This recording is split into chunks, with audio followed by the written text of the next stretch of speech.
Le Padre Pio est une amie de Maria Montessori.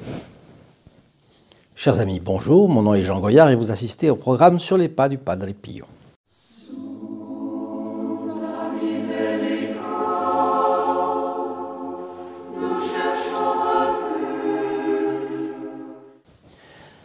Voilà aujourd'hui une anecdote nouvelle sur le Padre Pio. Nous nous retrouvons autour de lui avec grand plaisir, vous parce que vous êtes des passionnés, un passionné du Padre Pio et moi aussi, un passionné du Padre Pio. Donc voilà. Et il se trouve que aujourd'hui nous allons voir une histoire à rebondissement. Mais avant tout, n'hésitez pas à donner votre like si vous avez aimé cette vidéo. Également, vous savez que le vendredi, tous les vendredis, est célébrée une messe à l'intention des personnes qui se sont abonnées sur ce programme dans les derniers jours, dans les 7 derniers jours. Donc, peu importe le jour de la semaine où vous vous inscrivez, mais lorsque vous vous inscrivez, vous savez que, lorsque vous vous abonnez, vous savez que le vendredi d'après, aussitôt, vous êtes bénéficiaire des intentions de cette messe. Lorsque vous vous abonnez d'ailleurs en cliquant sur le petit bouton abonner qui paraît parfois en rouge, parfois en gris, mais enfin dans la description de cette vidéo, vous avez une clochette qui apparaît. Actionnez cette clochette et vous serez tenu au courant régulièrement des nouvelles importantes qui pourront se produire sur notre programme. Alors, aujourd'hui, nous parlons d'une dame, Adele McAlpine-Pyle, qui est une américaine, riche américaine, puisqu'elle est la fille de quelqu'un, un gros industriel new-yorkais qui avait fait sa fortune dans le savon. Donc, c'était le roi du savon, si on peut dire comme ça. On l'appelait comme ça, d'ailleurs. Bon. Et elle a fait des études supérieures, elle est très lancée, c'est une jeune fille grande, fortunée, donc elle représentait un très bon parti et son père espérait bien pouvoir la marier avec quelqu'un du même niveau. Et étant donné qu'elle a une grande fortune, évidemment, elle voyage beaucoup, elle passe son temps à voyager. Et tout allait bien, sauf une chose, une inquiétude métaphysique que ne comblait pas, et de loin, le protestantisme, religion dans laquelle elle avait été baptisée. Ceci dit, elle passe son doctorat de pédagogie et tombe sur la pédagogie Montessori. Maria Montessori était la créatrice, presque tout le monde a entendu parler, au moins de son école. C'était une méthode pour permettre aux enfants de ne pas être épuisés après le travail et de garder l'attention toujours bien éveillée. Donc c'était on alternait les moments plus difficiles et les moments les plus faciles. On permettait du sport, de la musique, des arts, dans la mesure du possible. C'était un ensemble très bien dosé et c'est ce qui a fait le succès de cette méthode, bien entendu. Alors, elle est tout à fait conquise, elle prend contact avec Maria Montessori. Maria Montessori s'intéresse, bien sûr, et elle devient amie, elle devient passionnée, très admiratrice de la méthode et de sa créatrice, et puis enfin, elle devient la collaboratrice de Maria Montessori. Étant donné qu'elle parle, outre l'anglais, l'allemand, le français, l'italien et l'espagnol, évidemment, ça lui permet de donner des conférences, de seconder Maria Montessori, qu'elle fera avec beaucoup d'assiduité. Et l'une et l'autre voyagent. À ces occasions, elle elle prend contact avec l'Église, bien entendu, et surtout, elle est attirée par deux choses, deux vérités niées par le protestantisme, mais qui sont vraiment la base de notre foi, bien entendu. D'un côté, l'Eucharistie, la messe. Là, il y a quelque chose qui se passe dans la messe et qui l'intrigue. Et puis après, qu'il la séduit. Et puis, la dévotion à Notre-Dame, l'Immaculée Conception. Alors là, elle est sidérée que ça puisse exister, évidemment, avec les difficultés d'une conversion, mais elle s'approche et vraiment, elle est séduite. Et les deux, l'Eucharistie et l'Immaculée Conception, sont les deux phares qui vont la captiver. Finalement, après une bonne préparation à Barcelone, Espagne, elle se convertit. Elle se convertit et devient catholique et change son prénom d'Adèle en Maria. Voilà, voilà en 2 mots ce qui lui arrive. Et à ce moment-là, elle devient quasiment le bras droit de Maria Montessori. Mais évidemment, cette conversion n'est pas du goût de son père. Et son père est furieux. Il est tellement furieux qu'il va la déshériter de tout ce en quoi il peut la déshériter. Autrement dit, elle qui était promise à être à la tête d'une fortune colossale, elle a quand même quelque chose, bien entendu, sans doute, mais seulement une petite partie de cette fortune colossale. Mais elle ne s'est pas gênée pour autant, elle a résisté à la pression et elle a montré en cela une disposition au sacrifice vraiment notable. Et puis finalement, elle va à Rome et sur le chemin, elle connaît Notre-Dame de Pompéi, donc elle fait une neuvaine à Notre-Dame de Pompéi pour connaître un bon confesseur qui puisse bien la diriger. Et puis elle va à Rome. Et là, à Rome, elle va au Gesù, l'église construite par saint Ignace. Et évidemment, elle est séduite par la beauté du lieu, la variété des couleurs, les marbres absolument fantastiques. Et puis, elle demande tous les jours, elle demande à Notre-Dame de rencontrer un bon prêtre, un guide saint qui puisse là lui mettre sa vie spirituelle en ordre. Et puis, c'était dans l'année 1920. Elle s'était convertie en 1918 et en 1920, elle entend parler de ce père capucin qui a quand même qui aurait des stigmates. C'est quand même un peu bizarre. Enfin, elle y va. Elle va à San Giovanni Rotondo par curiosité. Et ça ne serait que 3 ans plus tard qu'elle aurait la rencontre véritable avec le Padre Pio. Parce qu'elle arrive à San Giovanni Rotondo et qu'est-ce qu'elle voit? Un endroit éloigné de tout, pauvre. D'ailleurs, les personnes du village sont très pauvres et il manque vraiment le nécessaire.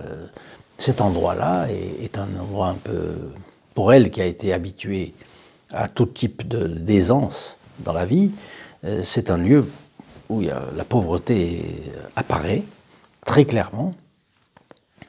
Et il manque même de l'eau, il manque pour l'eau courante, disons. Vous voyez, il y a pas mal de choses qui ont de quoi heurter une Américaine tout droit sortie du confort américain. Bien. Et elle voit le Padre Pio et ça l'a déçue. Ça l'a déçue, il commence comme ça. Que désirez-vous? Alors elle ne sait pas quoi dire, elle dit la vérité, je suis venue par curiosité. Et là, le Padre Pio, qu'est-ce qu'il fait? Il la regarde avec affection il la regarde, mais il ne dit rien. Alors elle est un peu interloquée, et puis finalement elle se dit, c'est un pauvre frère, c'est pas lui que c'est pas lui qui va me guider dans ma vie spirituelle, non pas du tout. Et finalement elle part. Elle part et elle pense que ses inquiétudes ne seront absolument pas résolues en fréquentant ce prêtre. Et puis quelques jours après, d'être passée à San Giovanni Rotondo, elle va à Capri, parce qu'elle voulait prendre un peu quelques moments de repos. Elle va à Capri. Et là, tout d'un coup, elle a un rêve. Elle a un rêve absolument incroyable. Elle se voit dans une charrette. Elle est assise à gauche de quelqu'un qui conduit la charrette. Mais elle voit, c'est Maria Montessori. Ah. Et la nuit est froide, antipathique, une atmosphère pesante, lourde, et froid, vent et neige. Alors il y a tout pour déplaire, et elle n'est pas à l'aise, n'aime pas du tout. Et puis au bout d'un moment, la scène s'inverse totalement. Elle se trouve à droite. Ce sont des choses qui arrivent dans les rêves. Bon, elle se trouve à droite. Et les mains sont différentes, elle regarde, et c'est un frère capucin. Et un frère capucin dans lequel elle reconnaît le Padre Pio, qu'elle a vu quelques jours avant, et qui l'avait déçu. Mais au lieu d'être chaotique, la route est agréable. On se trouve dans une nuit très sereine, très calme. Le temps est agréable. Enfin, elle se sent bien. Et puis, il monte une colline, une pente, vive allure. Et puis, quand on arrive en haut, elle reconnaît une église. L'église qu'elle a vue, San Giovanni Rotondo, c'est Notre-Dame des Grâces. Et là, le Padre Pio arrête la charrette et lui dit « Voilà, nous sommes arrivés ». Et là, elle se réveille avec une inquiétude quand même. Et alors, nous sommes à ce moment-là, le 4 octobre 1922, quand elle revient à San Giovanni Rotondo, parce qu'elle décide de revenir. Et à peine le Padre Pio la voit-il qu'il lui dit « Bienheureux ceux qui s'assoient à droite. Voilà, nous sommes arrivés. » Alors là, elle est saisie, elle tombe à genoux devant le Padre Pio et elle lui dit « Mon père, c'est la seule chose qu'elle arrive à lui dire. » Et lui, il a posé sur sa tête sa main stigmatisée, oui, puisqu'il avait les deux mains stigmatisées, et il lui a dit la chose suivante. « Ma fille, arrêtez de voyager. Restez ici. » Et, de fait, ce qu'elle va faire, c'est qu'elle ne partira plus de San Giovanni Rotondo. Voilà l'histoire. Elle était arrivée pour ne plus repartir. Et voilà ce qui s'est produit ensuite. On dit que San Giovanni Rotondo était très différent de ce qu'elle avait connu. Et elle a eu un acte héroïque, là aussi, d'affronter les conditions matérielles de vie qu'elle ne connaissait pas et qui étaient bizarres pour elle. Pas d'illumination, pas d'eau courante, etc. Bien. Mais elle l'a fait et elle a construit sa maison et finalement, la voilà enracinée à San Giovanni Rotondo avec le contact quotidien avec le Padre Pio quasiment. Donc elle a vraiment été elle a compris que c'était sa voie. Et puis un jour, elle était en train de construire sa maison, elle avait un gardien, et la fille du gardien la servait, et un jour, on entend des pas le soir, des pas dans le jardin. Alors elle est inquiète, elle appelle le gardien, il vient avec son fusil, et puis il dîne avec elle et sa fille. Et puis finalement, rien ne se produit, on est rassuré, mais la fille à un moment donné fait la vaisselle, bien entendu, et puis on n'a pas la courante. Donc elle lave dans une bassine, et puis après, hop, on jette par la fenêtre. Et puis le lendemain, le gardien va voir le padre Pio et lui dit quand même, vous savez, il y a des rôdeurs hier.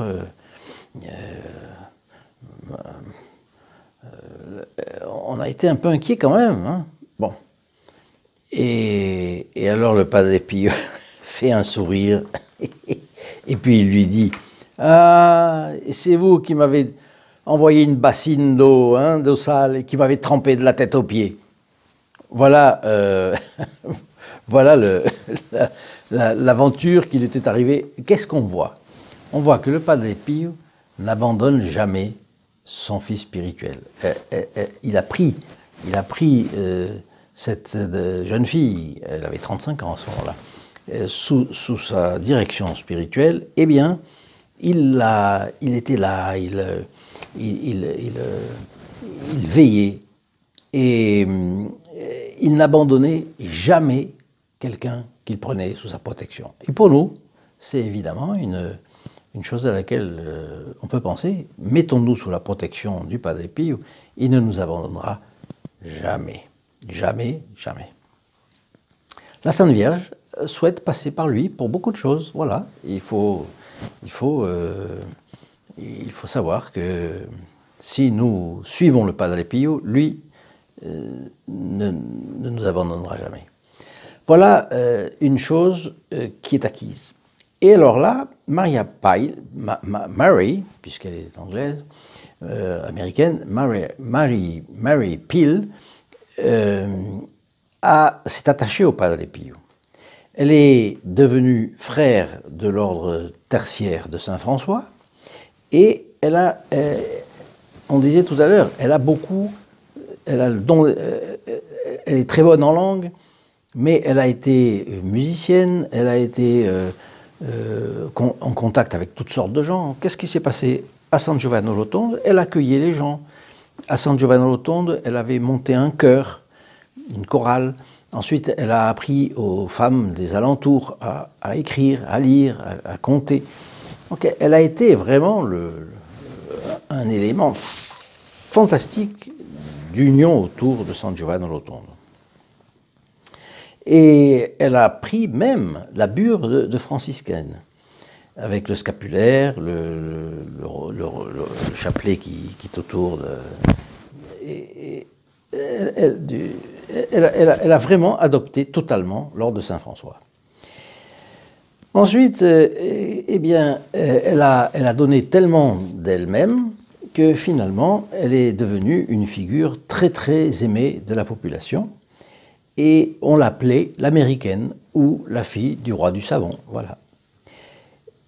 Ensuite, elle a passé ces dernières années-là, et puis elle est devenue âgée, et elle est décédée à San Giovanni Rotondo. Et on peut dire que, en plus de tout le reste, qu'est-ce qu'elle a fait? Elle a donné sa fortune pour la construction de l'église du couvent des Capucins de Pietrelcina, l'endroit où le Padre Pio était né et qui était évidemment, ils avaient perdu le Padre Pio, ça c'est sûr. Et puis Mary Peel est décédée peu de temps avant le Padre Pio.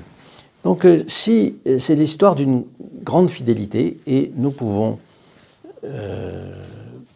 faire comme elle, nous mettre sous la protection du Padre Pio et puis faire les sacrifices qu'il demandera, parce que évidemment, le sacrifice, c'est une chose qui nous rapproche du Padre Pio et de notre Seigneur. Voilà, chers amis, aujourd'hui nous sommes promenés un petit peu avec le Padre Pio et n'oubliez pas de donner votre like à cette vidéo, de vous abonner, ensuite d'actionner la clochette qui apparaît lorsque vous êtes abonné. Vous savez que vous aurez en vous abonnant le bénéfice de la messe qui sera dite le vendredi qui suivra votre clic. Et je vous incite beaucoup à nous aider dans cet apostolat du Padre Pio en faisant tout simplement partager cette vidéo, l'envoyer à vos amis si cela vous a plu, et puis utilisez vos réseaux sociaux pour cela, etc. Ensemble, vous et moi, nous allons essayer de remplir la France du Padre Pio. Nous avons beaucoup d'idées, et à la suite de cela, vous verrez, nous avons pas mal de choses à faire ensemble pour faire connaître le Padre Pio. Eh bien, je vous souhaite une bonne journée, une bonne semaine, sous la protection du Padre Pio, et je vous dis à très bientôt.